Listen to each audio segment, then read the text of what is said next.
I'm only checking my watch so I can respect your time. First of all, tell you who I am. I'm going to put down my notes.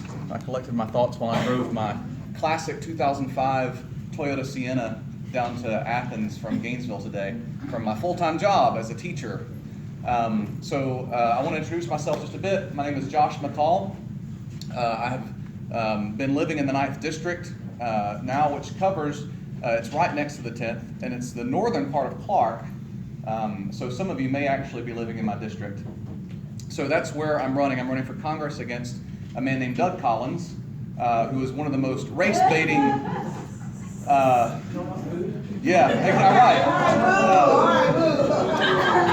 can promise you if you see any diversity on his website, you will see pictures of the grossest racial stereotypes that you can possibly imagine. And one of the many reasons that I'm running is because I live in a biracial family. I'm married to the daughter of a Vietnamese immigrant, and I'm proud to say that when her parents came as immigrants, our country, although still a long ways to go, at least in that respect, was kinder to refugees in that era. With many of the same concerns that people bring up now. There were so-called terrorists, as we defined them in Vietnam back then, after all. People who, according to American propaganda, were devoted to a certain propaganda. Just the same fears that people try to stoke now about refugees they were doing then, and yet my wife's family was able to come, settle down, eventually get citizenship, and I'm glad to say that she did because she's my best friend. And tonight she's actually helping me by, taking care of my family while I'm out, and she's very supportive. So, and she's going to see this video too, and so I really appreciate her efforts. So I want to speak to you a little bit tonight about where I'm coming from, because I'm speaking to a group devoted to fighting discrimination, and I have to admit up front that I feel as though I'm speaking across an abyss. And that abyss comes from my experience. As a straight white male, I don't know if you can tell, is it that obvious? As a straight white male Protestant, I have to admit up front that at the level of experience and at the level of my visceral reaction to society, that there are people sitting in this room and people who are that I'm striving to represent, whose experience I am utterly insulated from.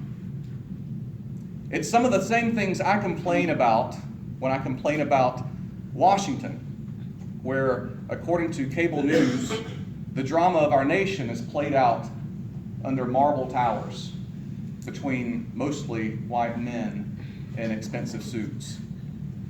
Where actually, the real drama of this nation is in the flesh and blood of the people that make up the nation. People in Congress will never have to worry about the next paycheck. It's guaranteed. That's what happens when you vote for your own salary. That's right. The very system that you run can shut down and you will still get your paycheck. And I've often lamented the fact that while we've seen progress over the past few years on the LGBT issues, because fortunately, some Republican and Democratic congressmen actually end up having LGBT children, it is a shame that they can never have poor children. Because apparently that's the only way we can actually get them to empathize with their neighbors.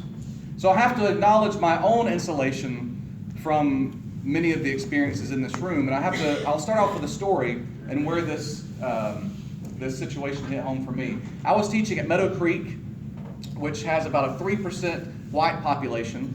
I had one white student in one of my classes out of 120 students, and she was a member of the LGBT community, but she was white, and one day she said, sometimes when I see a white person at this school, I wonder if it's like a fairy, like, are you real? Because it's a school of color. It was a lot of immigrants, a lot of people of mixed statuses, and it was an incredibly poor school as well, 3,500 students. And one day as I was driving down there from Gainesville, I was stopped because I was going 59 and a 45. And this was the same time period when Michael Brown was extrajudicially murdered by the police. I was embroiled, like most white leftists, in the battlegrounds of the revolution named Facebook. Fights with my neighbors, usually like me, who live in the suburbs of indifference, trying to tell them what it was like to teach at a school where I taught. But even in the midst of this experience of mine, as I was driving down to Meadow Creek to my job, I was getting stopped. I see the blue lights, and now there's a new thought that is encroached upon my consciousness, which had never been there before. I thought, this is a deadly encounter. But then let me tell you something. I'm going to have to be vulnerable with you tonight. I'm going to tell you something that came out of my brain, unsummoned and unannounced. I had the thought, it's okay, I'm white. As soon as I had that thought, I realized two things. Number one, I really was safer because I was white. And number two, somewhere across that abyss between my experience and Michael Brown's experience, I felt that perhaps there was some way to bridge that chasm between my suburban lifestyle, my protected and insulated experience, and the death of Michael Brown. There are so many things that I personally have to be ashamed of over the past couple of years. But really, I think it's time for us to get past feelings and to be quite brutally honest about a brutal system in our country. And I'll have to be upfront with you and tell you that I have to embrace my own fallibility if I'm even going to broach this topic as a straight white Protestant male. That is the only way that I can even be involved in this process with a coalition of people who are oppressed in ways that I will never be. I know today that I'm not revolutionary enough. I know I'm not as revolutionary as Martin Luther King. And I know that I'm not revolutionary enough to meet the level of the women's movement that gained the right to vote without having the right to vote. I'm not even as revolutionary as the so-called founding fathers, who were pretty revolutionary for their time, but once again, not revolutionary enough in many ways. So acknowledging that, I will now list my ideas. Where did I get these ideas from? From reading and from experiencing and trying to access that part of my soul, that conscience that pricked when I heard myself say, it's okay, I'm white. By listening to that conscience and by listening to the voices of oppressed communities, I feel as though I have gotten a solid grasp, more or less, on the truth about our nation. Because I don't believe that you can know the truth about any nation unless you first listen to the groups that suffer from the injustices of that nation. So the only thing I can do in front of a group like this is to submit my proposals to a community, a coalition as diverse as the group I'm speaking to. Number one, I believe that we've got to do something about guns. Specifically, we've got to do something about the fact that domestic abusers who start their violence at home, usually against women, can just as easily purchase a firearm as I can. We have got to make sure that before anybody purchases a single weapon in this country, that they must first go through a universal background check. Today, as we went about our lives, as I went about my life, 3 women died from an intimate partner. And so many warning signs inevitably go before that. But police often don't take it seriously enough, and our law doesn't take it seriously enough. So that's number one. Number two, I believe that we need to start working for complete decriminalization of drug use and drug possession. Because just as though we don't send the police car after someone with a heart attack who has eaten too many fats and sugars in our country, we should not be sending a police car after someone suffering from the diagnosable medical condition of drug addiction. So we need to decriminalize drug use, keep certain dangerous drugs, such as methamphetamines, illegal to sell and distribute, make sure that we're punishing the actual oppressors and not punishing the victims. The war on drugs, the war on some drugs in some communities did what it was designed to do. Nixon and Reagan knew exactly what they were doing with the drug war. It disrupted the African American community, which was leading the way on social and economic justice under Martin Luther King and Malcolm X under a diverse coalition.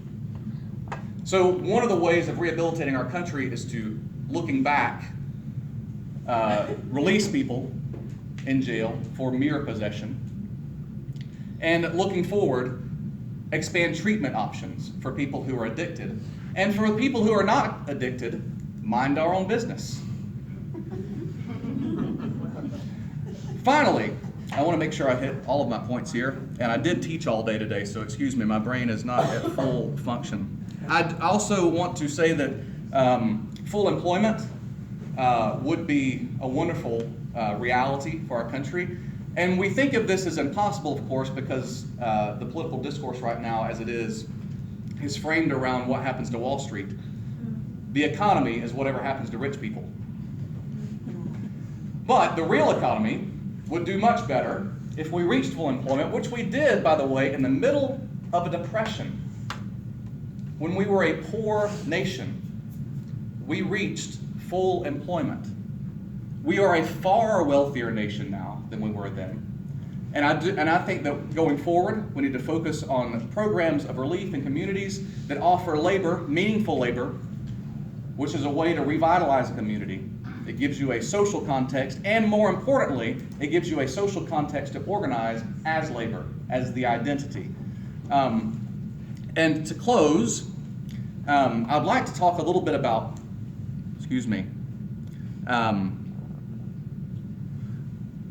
Medicare for all.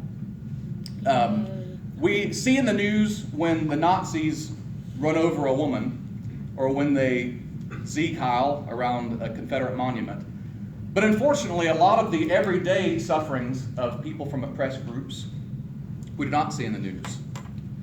We don't see when a transgender woman or man loses their job because of their identity. We don't see in the news when a black man dies of diabetic conditions that could have been treated with the Medicare for All system. It doesn't make the news because lives of the oppressed are cheap in a country that's too often built on oppression. So Medicare for All, I think, would be a great way forward of reconciliation in our country. It would be a great way forward to find bonds between communities, to let everybody realize that if anybody's rights are violated, then everybody's rights are in danger. And finally, to close, I wanted to thank you again for listening to me from my limited experience and proposing a way forward of reconciliation. I don't know what that will look like. I don't know what it will look like for different parts of this country to try to reach across to people who have acted in the oppression of some people in this country.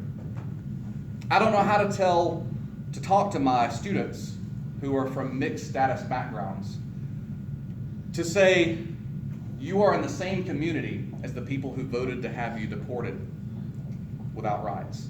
I don't know how to tell them that. But I do know that tonight I strive to look for the language and the ideas and the political solutions that will lead to the process of reconciliation.